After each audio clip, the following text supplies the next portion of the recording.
Greetings citizens of the world, citizens of the internet, and all participating members. We are anonymous. Venezuela's social unrest is sending seismic waves across the globe, shaking the international community. What began as a series of peaceful protests led by students on Youth Day has turned into a violent battle between anti-government protesters and government forces, as well as pro-government vigilantes. Since the conflict's eruption, more blood has been shed, freedom of the press has been slashed, and diplomats have been expelled. This is concerning to global leaders and human rights activists alike. As Ukraine erupts in flames, Venezuela is going black, as media bans and potential expulsions threatens to cut the country off from international view. Amidst the controversy and confusion, here are the 9 things you need to know about Venezuela right now. 6 people have been killed since the protests erupted, making them some of the deadliest in the country's history. Among those killed are students, the brother of a ruling leader, and a young beauty queen. President Maduro's forces took CNN's cameras from reporters at gunpoint after the network aired coverage of the Venezuelan protests and the brutal backlash by government forces. President Maduro now is threatening to expel CNN. Former mayor Leopoldo Lopez has become the charismatic face of the Venezuelan uprising, but controversy surrounds him. Some argue Lopez's politics do not align with the goals of the protests, calling his leadership a staunchly right-wing. For example, leaked US diplomatic cables reveal concern over his politics. Former Chacao mayor Leopoldo Lopez has become a divisive figure within the opposition, particularly since his very public split with UNT in September. He is often described as arrogant, vindictive, and power-hungry, but party officials also concede his enduring popularity, charisma, and talent as an organizer. PJ's Pond said she had worked for Lopez when he was mayor and was impressed by his ability to organize his staff and effectively implement programs. Nevertheless, she said he summarily fired her when her husband opposed Lopez during an internal party conflict while he was still a member of PJ. He has since been arrested by the Venezuelan government and awaits trial on a number of charges. International organizations, as well as the US government, have denounced his arrest. The excessive use of force, murder of protesters, and detention practices of Venezuela's police forces have global human rights activists and anonymous as well very concerned. Rupert Colville, the spokesman for the Office of the UN High Commissioner for Human Rights, talked with reporters in Geneva. In addition, some protesters have reportedly been detained and may be prosecuted on terrorism charges. It has also been reported that some protesters, including minors, are being denied contact with family or lawyers, said Colville. Pictures on social media sites shows young students handcuffed and forced to kneel at a police station have sparked outrage.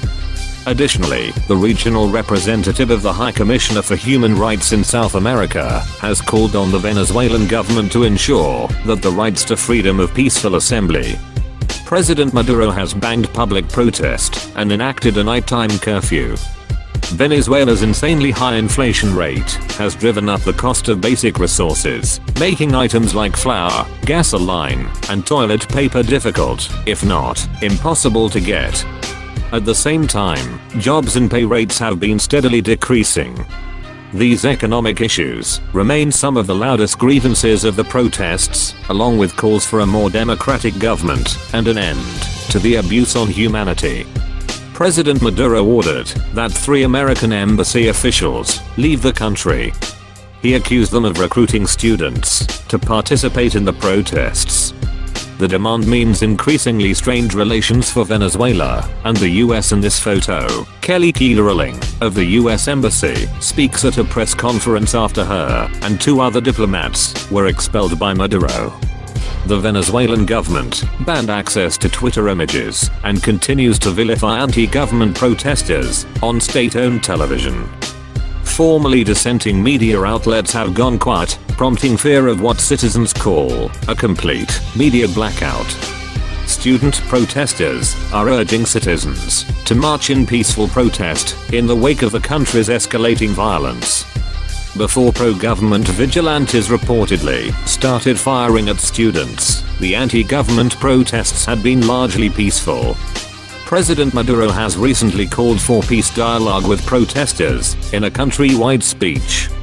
"We have to be builders of peace," he stated. As places to protest disappear, citizens meanwhile continue to call for his resignation. Leopoldo Lopez has led an opposition movement against President Nicolas Maduro's government, which has been running the country into the ground. Since taking over for the deceased Hugo Chavez in April 2013, Maduro has led Venezuela to 56% inflation rate and a 50% increase in the budget deficit, prompting China to cut back on its $20 billion loan, and Moody's and Standard & Poor to downgrade Venezuelan bonds to junk status. Additionally, the once-strong dollar has dropped from an 8-to-1 exchange rate relative to the US dollar at Chavez's death to a disastrous 87-to-1. In response, Maduro has taken to blaming US-backed fascists and the parasitic bourgeoisie. He has also called for more state intervention. This has only made things harder for the private sector, which has since made it nearly impossible for Venezuelans to get food and other basic material necessities. Consequently, people like Lopez have been leading dissatisfied Venezuelans in protest. But it wasn't until Venezuela's Youth Day that things really took a bad turn. Swarms of young people, mostly aged 18 to 25, took to the streets to peacefully protest Maduro's poor governance, but state police quickly tried to corral them. At least 3 protesters were shot dead, and many more were injured. Maduro has since charged Lopez with terrorism and murder for inciting the riots where Maduro's government killed people. Since then, more young people have protested Maduro's government and the awful treatment of the Venezuelan people, especially the young people who have died during these demonstrations. Because of the government's tight control of the news outlets and television networks, very little coverage has seeped out of the country. Young people have been using Twitter and other forms of social media to organize, but the government's crackdown on dissent has been swift and severe. Maduro and his many arms of government have sworn to put a hard stop to these protests and opposition groups. But the situation is spiraling further and further out of control. As Business Week points out, the last time Venezuela experienced such aggressive instability was during the 1989 Caracazo riots, which led to the regime change that placed Hugo Chavez in power. We are anonymous. We are legion. We do not forgive. We do not forget. To President Nicolas Maduro, you will be expecting all of us.